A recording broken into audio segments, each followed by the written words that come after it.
So, Sergey, you started this conversation by saying how you think all assets will eventually be brought on chain and tokenized. And I know that you met Paul Atkins, I believe, a few months ago and had discussions with him about broader tokenization of all real world assets. And what we're discussing and are discussing with them, and we'll be discussing hopefully even more when the government opens back up, is how can the laws and the record keeping systems and the requirements for traditional finance be simplified so that they can be executed by a chain. So how do you make it simple for equity to get tokenized, for commodities to get tokenized, for value to move across chains in an efficient, compliant way, for AML KYC requirements to be met without a multi-month process? And the answer to that, the basic answer to that, is cryptographic proof. So the powerful thing that our industry's technology does,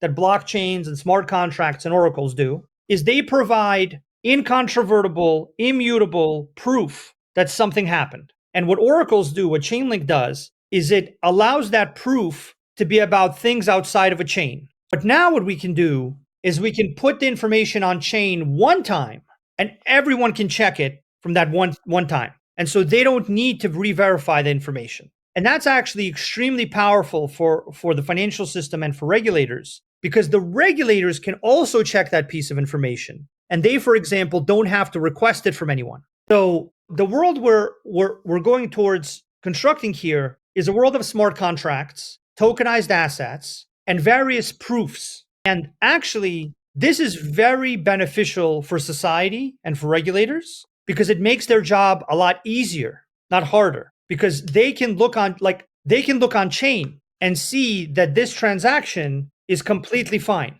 Yeah. So you actually think that all assets will be brought on chain and tokenized in an eventual future, assuming we get regulation that helps bring that to the fore? Absolutely. In blockchain land, you can post collateral 24/7, 365.